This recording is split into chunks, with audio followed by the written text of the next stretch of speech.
Magandang araw mga kaibigan. Gusto kong i-discuss sa inyo yung nakikita ko na posibilidad na ang relasyon ni President Marcos at Senator Amy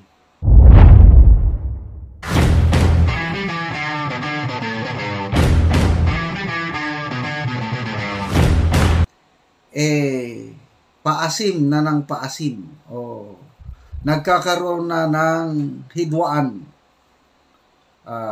Not personally, but sa trabaho lang.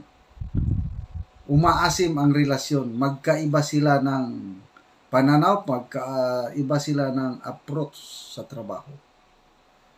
Okay, so ano ang dahilan? Bakit umaasim na ang relasyon ng magkapatid? Dahil po ito sa pangyayari sa bigas, itong rice crisis sa ating bansa. 2 days ago, ang Senadora Amy Marcos nasa Cabanatuan City.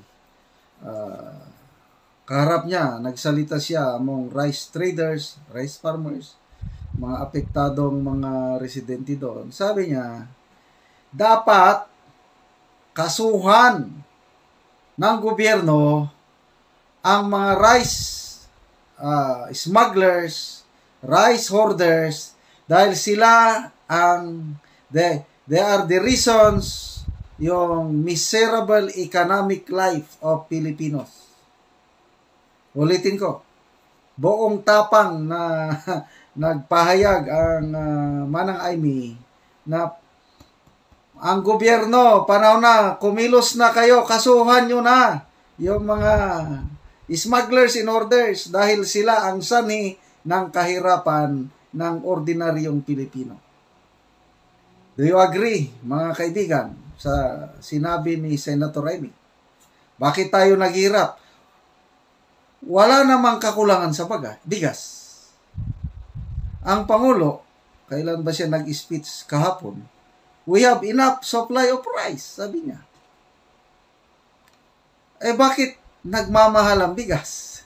Bakit nagkaroon ng price ceiling? Ayun, inamin na rin ng Pangulo na dahil maraming smugglers and hoarders na nagkukontrol sa law, yung supply and demand. Kaya tama lang si Senator Amy, yung kanyang speech na dapat kasuhan nyo na.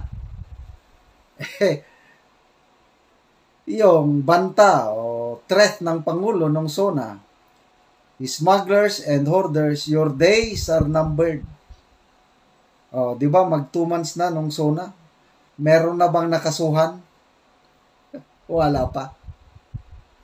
Ito na, very opportune time sana ito Yung sa Zamboanga, kinonfiscate na talaga ang smuggled rice. Kaya pinamimigay na sa mga mahirap which is a very good move. Ganahan ko yun. Sana lahat ng mga na raid na mga warehouse, walang papeles, ibigay kaagad. Nako, ang daming matutuwang Pilipino yan. So, ipinamimigay na itong 42,000 smuggled rice nakuha sa Zamboanga. Hanggang ngayon, tahimik ang presidente, tahimik ang customs. Sino ang may-ari? Tahimik ang customs, tahimik si presidente tungkol sa kaso na i-file na ba o hindi. Hindi ba dapat malaman natin yon, mga kaibigan? Right of information.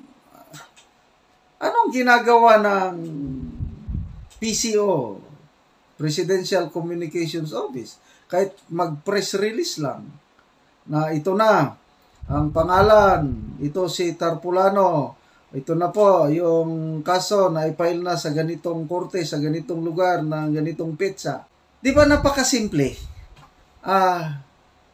Kung ako ang presidente at gusto kong patunayan yung banta, yung threat ko na your days are numbered, ako pa ang mag-announce. kung totoo pa itong presidente natin, gusto niyang labanan ang mga smugglers and hoarders, noon pa sana nagpunta siya ng Zamboanga, yung kararating niya galing Singapore, nanood ng car race, Grand Prix. Zamboanga kagad, nag-distribute ng bigas sa mga beneficiaries, yung mga indigents. I was expecting na babanggitin niya na sino yung mga may-ari ng bigas at ano na ang status yung na-file na kaso. Up to now, wala.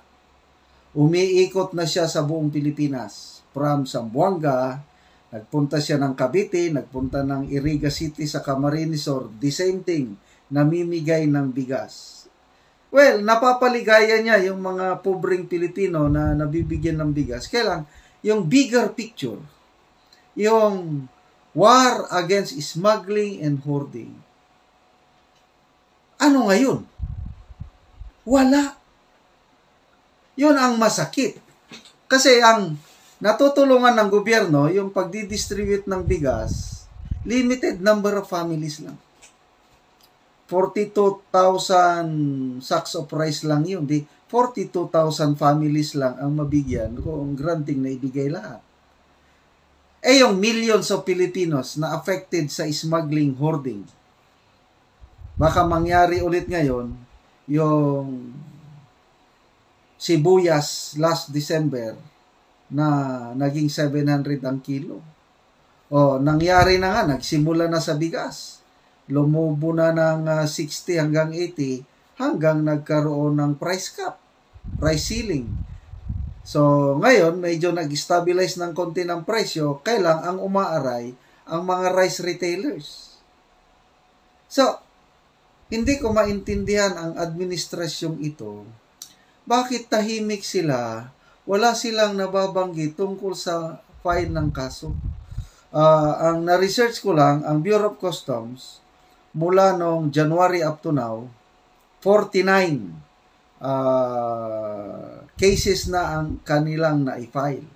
So, that's good. 49. Kailang, ang next question, yung conviction rate. Gaano katibay yung ebidensya niya. So, ito, bagong usapan, after ng SONA ng presidente, nagbigay siya ng napakagandang pangako na ang araw ng mga smugglers and hoarders ay bilang na. Eh wala pa namang naipapay mula nung nagkasona. Kasi yung pinagmamayabang ng customs na 49 cases mula January before SONA, mayroon na daw 49. Okay? So after ng SONA, wala pa. Ni-research ko, wala pang kasong na-file. Ito na sana ang opportune time, yung 42,000 sacks of rice na na-confiscate sa Zamboanga, yun na sana ang patutuo na tunay ang tapang ng presidente na your days are numbered. Kaya lang, wala. And then ito, kay Speaker Martin Romualdez, yung 220,000 sacks of rice na raid nila sa Bulacan. Ito, ang ganda sana ng dating kung may kumpletong aksyon na gagawin. Na sino-sino ang may-ari ng 3 warehouses na nakitaan ng napakaraming sako-sakong bigas na walang papeles na ipakita. Wala, tahimik si Speaker, tahimik ang Bureau of Customs. Ano na ngayon? Kaya, tama lang, balik tayo kay Senator Amy. Nakikiramdam lang yan. Dapat kasuhan nyo na, gumalaw na kayo. Ano, kailan ba yun? Nung birthday ni late President Marcos, anong sabi ng senadora? If my father is alive, my father will rise from the grave at mag-declare siya ng martial law to address itong problema, rice crisis sa Pilipinas ngayon dahil grabe na ang hirap ng taong bayan. Mga ganun ba? So makikita nyo ang Senator Amy, medyo frustrated na rin siguro. Nakikita niya, wala, somebody is controlling who? Yung yung Department of Agriculture, sa reading between the lines, ang gusto ni Senator Amy, bitiwan na ng Pangulo ang DA post. Kailan? Walang gustong manguha. Bakit walang gustong manguha? Dahil may tao sa likod ng presidente na nag-uutos na huwag niyang bitawan. Yon lang yun. Kaya hanggang ngayon, nandyan pa rin ang ating presidente. Kaya habang nandyan ang presidente as Department of Agriculture Secretary, mahihirapan tayo na supilin ang smuggling, hoarding dito sa ating bansa. Kaya kawawa ang Pilipino. Salamat po, Senator Amy. Sana mag-ingay po kayo ng mag-ingay para sana makinig sa iyo ang ating Pangulo.